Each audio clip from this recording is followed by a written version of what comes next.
This is Caesar Walker, the cool, calm, collected one. And I'm Ronnie Gatrey, the emotional one. And we are the Tipping Point Podcast, your source for the black male's perspective. Tipping Point Podcast. What I really wanted to share with you guys, some great news. No, we're not expecting black. Relax. I know y'all thinking we're in Italy and we're just making it happen, making the boat rock.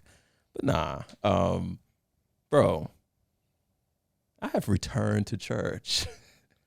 Consistently. Good for you. So if I may, I wish folks could see Black's reaction. Like brick and mortar? Brick and mortar. The church that we all know and love that I was once affiliated with. And you're back there. I'm back there. Yes. I rode by that church on the way here. Did you really? Yeah. Did you see the construction? Oh, you probably went MLK. Yeah. Okay, so you wouldn't have seen it from there. Yeah. But anyway. I actually did see it when I went to see Black. Oh yeah. Okay. Yeah. So good things happening there. So let me unpack this if I can. Rewind back to Italy, yacht. I told y'all a good amount of downtime. I told y'all this off air, but a good amount of downtime that we had, I was spending with the other guys on the top deck. We're playing cards and stuff like that. And it was a Sunday morning. We were sailing into somewhere, and one of the guys, he's kind of managing the music. The boat has the Bluetooth speakers and all that, and he was letting the gospel run. And I'm like, okay, I'm not against the gospel. I mean, we were listening to Future yesterday, but whatever. True story. Just like back home, right? So we had man church, an impromptu, organic, unplanned man church, right? And one of the things that came up was the place and purpose of church. Mm-hmm. So I was embarrassed, man, because like I'm looking at all these guys. These guys are like very successful, number one, but these guys are like non-negotiable. Sunday, families going, whatever. And as I've shared on this podcast before, that hasn't been the case for me as of late. Mm-hmm. And so I'm trying to make the story shorter than it is. But I kept asking questions, and finally they hit me with it. And it was like, yeah, man, what does your Sunday morning routine look like? And I was honest, like, man, my wife goes to church to stay home with the boys. Sometimes we do devotional, sometimes we don't. And so the good thing was there wasn't any judgment, or at least I didn't detect any. But they gave me a safe space to unpack the why for that. And I didn't feel pressured. I didn't feel discomforted at all. And was very confident in sharing my truth in that capacity. And what transpired was me really just having a moment, because all these other guys are fathers too.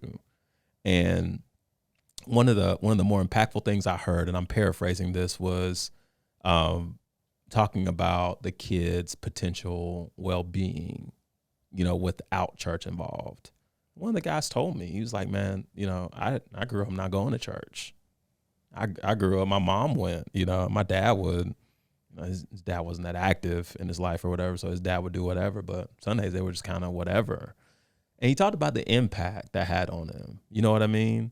And it just got me to thinking like, okay, I know church doesn't solve everything, but the simple thought I adopted is, what can it hurt? Okay. And what has transpired in the Sundays that we've been back, that we've gone, is, I'll start with my wife. Like the conversations that happen about, the sermon and, other things or whatever have been like incredible, that take us on through the afternoon and into the night. But also a level of accountability for my boys in terms of like, it's one church service. There's no children's church, so I don't expect them to consume everything they're hearing in the sermon. But my 9-year-old is very aware, and he's not afraid to ask us questions. So what I've seen is bits and pieces of what he picks up that he hears, he'll ask us a question about. And so this has created a very healthy dialogue. Mm-hmm. And so I remember one Sunday night, I was overwhelmed in a good way, like spiritually and emotionally. And it just felt right. So I'm very, very excited about this, number one. But number two, Walker, I'll give myself grace, but I'm just going to share the self-criticism that I had with myself.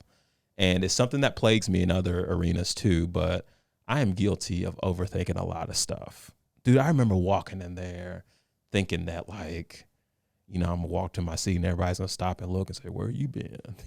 What about sweat me? You know what I mean? But conversely speaking, I was greeted with open arms. You know what I mean? But it wasn't as critical as I thought it was going to be, or, the people weren't as critical or critical at all. Mm-hmm. But, I just, it was really easy for me to realize what was missing as soon as I walked in there. You know what I mean? Yeah. So I'm going to pause there and let you guys jump in. I don't know, Black, do you have something? I know you had some questions, didn't you? Or you was just surprised? I was just surprised because, how long had it been? Since I've been to church or since I've been to that particular church? I was more surprised about that church. That particular church, 4 years. Now, And that was for like a funeral, I think. oh wow. So officially, it's been longer than that. Didn't you go back and visit? I think there was some friends one of your friends was speaking or something. Oh yeah. Okay, so you're right. Thank you. Okay. Yeah. That was, I want to say that was last year or 2 years ago. Okay, a year or two. No, it wasn't. It may have been last year. It may have been last year. Yeah, that's right. I'm trying to think who that was now. But yeah, you're right. Okay. I thought I remember you going back. Yeah, I did for a reason. We talked early this year about church and why we left, or why some of us don't attend. And one of the things that kind of drove you away that you mentioned was the tradition aspect of it. How have you overcome that, or how have you addressed that Walker, concern? I will never underestimate your capability of asking really good questions. Thanks. Okay. Now that we pause for station identification. No, dude, it some of it goes back to just having that maturity to not overthink things, and really just being present in the service and like not looking for negative. And let's be honest. Was I shocked by anything? Nah, it felt the same. It felt the same as the last time I was going consistently. Like there hadn't been any, groundbreaking changes. But changing that, or not changing it, but abandoning that mindset of like, what are the bad things about this church that may have driven me away before? And then just committing to, simple, kind of like we talked about last time, Win Your Day, just simple stuff like, I'm gonna just go. I'm not gonna expect anything, and just see what happens. And one of the things, Walker, that you and I have talked about in our friendship is one of the biggest things I've had to get over are my expectations for imperfect people. You know what I mean? Yeah. Such as myself. I mean, I'm imperfect too, but yeah, dude. I mean, to answer your question, I think it was a culmination of those thoughts. And then just saying to myself, okay, Sunday we're going to go. And let that be it. That's hard for me. It wasn't easy. That's hard. But just committing to it and being like, whatever. Okay. And to give comparison, like when I decided that I was going to start working with John Owens, I know we bring him up every episode. He's not sponsoring the podcast, people. But it was just like, you know what? I'm tired of this, but I'm going to make that small step and I'm going to text him. And once I text him, whatever happens after that happens. Yeah. So similar mindset. So in what's it been, 3 weeks now? Yes, 3 weeks? 3 3 weeks. weeks you've been going. What has been the effects of that? That if you've noticed anything. Yeah, I've noticed for me, Walker, gosh, my number one, my frame of mind has been so good. Mm-hmm. And who knows? Is it church? I don't know. I don't think church hurts it. But I'll give you an example. Earlier this week, I'd done an online order for Chipotle that I do all the time. I did the little Chipotle lane, drive up, get it, go. Didn't even look at it. I get back to the office. It is nowhere near close to what I ordered.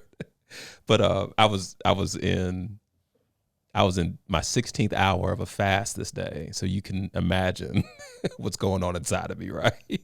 And outside. What's that? And outside. And outside, yeah. So I open it, I look at it, and I had to take a deep breath.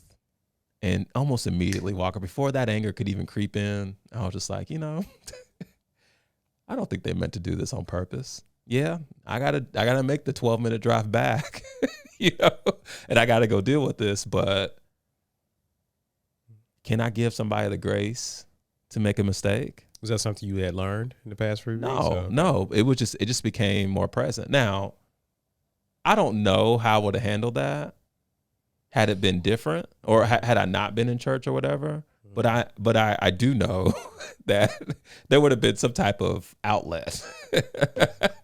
It may have been in the car with just me. I would have yelled or something, but and then eventually you do that. Oh my goodness, every once in a while.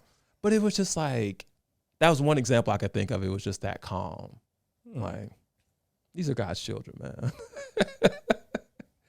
Good for you, man. Yeah, Good for you. And then I've also noticed, as a husband, man, like, just dealing with my wife. Like, it's funny the way he said it.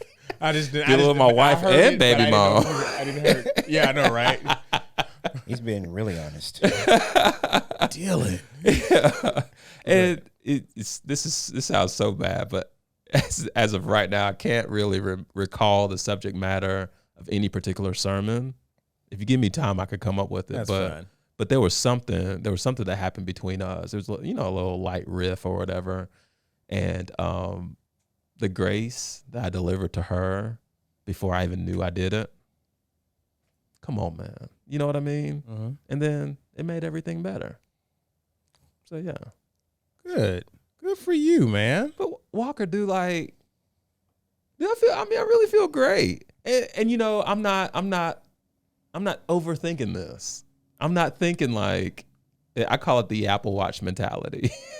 By that I mean, how I used to be addicted to closing my rings, right? Right. Yeah. And all you think about once you close all three is how you gonna close the next three. And so I'm not thinking about, what does Sunday hold? Am I gonna go? Am I gonna make the streak 4? I'm not thinking about any of that. Gotcha. It's just like, when Sunday comes, we're gonna do what we do. And everything's gonna be fine. Good for you, man. If it happens, great. If not, whatevs. It was next Sunday. Yeah. Good. How does your wife respond to you going to church? She really, and this is on brand for my wife, but she really hasn't said anything. She's not expressed any feelings, thoughts, or emotions about it. She's just kind of going with the flow. And I don't know if that's her detecting. Trying to feel you out? Yeah, trying to feel me out, or detecting my energy of not trying to overthink things. Oh. You know what I mean? Yeah. Okay. Yeah. Wow. I wasn't expecting that. I don't know about you, Blake. I didn't think y'all were. I have a question, maybe something for off air, but with your oldest and the school that he goes to versus what he's gonna be, I guess, experiencing at the church. Like, is it gonna be a conflict? Yeah. More than likely. But you're prepared for that? I don't know. Oh. Is there a reason they stopped doing children's church? Because of construction. Yeah. Like, that whole area is just like demolished. Gotcha. So, we're at him like hearing somebody at church and gonna make the school be like, they said this. I will share this because that was a concern. It's coming back to me now.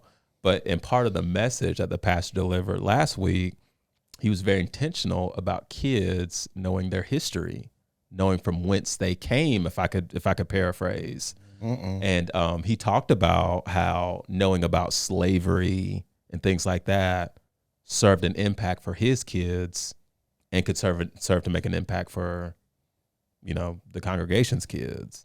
And so, yeah, I can't believe this is coming back to me. But randomly, one afternoon I picked him up. Why do you want to talk about it? And so, I'm going to keep the door open for that conversation. And I've got to manage how much, obviously, because he is 9, so You got to keep it Disney. Yeah. He's at a good age though. He is, and age. and in the context upon which the pastor delivered that, it was in a way that you kind of know it, but you don't really absorb it. But I was able to absorb it and really find the value. And I hadn't even at that time planned a method of delivery in terms of how I was gonna, inject these, historical roots into my son. But it was definitely something that made it to my notepad, and as I'm unloading my thoughts and things like that. But I think the Lord delivered a great opportunity right there through my 9-year-old for us to start the conversation with very low expectation. Nice. Yeah, Man. so it's good stuff, man. Good for you. Thanks, I'm glad you was able to overcome that hurdle. That's Yeah. actually music to my ears. So I'm Thanks, happy bro. for you, bro. Thanks. Well, listen, you got it. Do you have anything else? You hit us with a lot of stuff. I hit y'all Woman King at church. I think I'm good right now, Walker. Think you good? That's all the things you had in your. You said you wrote some things down. Was there anything else? That was it. I had a lot of thoughts about the returning to church thing. And, I was kind of reading over them this morning, and I was just like, I can really go high level with these things. So that's what I gave you. So Did you have a particular role in the church before you departed? I was a greeter, which I really did enjoy, being honest. Y'all know how much I love the people. I was in the process of doing something else that I won't talk about. Okay. That process is not in well. But yeah, that was it. Are you gonna get back to where you're serving? I don't know. Okay. I ain't got that far yet. Baby steps. Right? Baby steps, Walker. These are size 13s. Man, it's amazing what a vacation can do for you. But that's another point. And I promise we'll move What about you, on. Black? Did you go back to church after visiting the motherland? No. Okay. That's Africa what doesn't do that to folks. I guess it's only It's Italia. only Italy. But I do want to say, I know this is one of the narratives we're promoting here, but bro, there is so much power in men congregating together and sharing. Yeah. I think all that happened for a reason. I honestly believe that.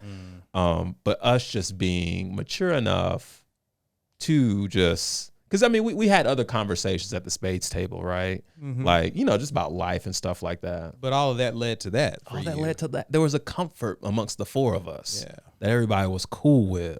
And me, if you ask, I'm gonna tell you. But that was such a big blessing that particular conversation, I was able to bear fruit from that and implement something. And it's affecting your kids too. Yeah, dude. Something I wasn't even planning on. It had planted that seed, but honestly, by the time we got back, I still wasn't thinking about church. And but then that Sunday rolled around, and it was just like, oh man, I'm gonna go. And it helps that you were, I guess, experiencing this with people who were doing it successfully. Yes. Right. Oh yeah. And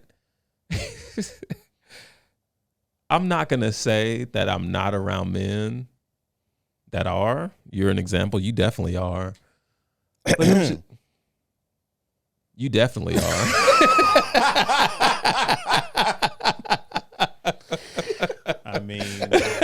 I don't know if I might cut out or not. Yeah, Black.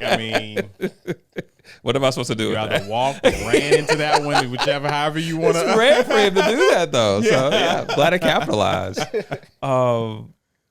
I forgot where I was going now, Walker. You were saying it's not like you're around men like that. Right. Yeah. And I am. But it was just something about that moment. And that environment. Yeah. I'm so thankful for that. You know what I mean? And I know I'm I'm on a path to do something.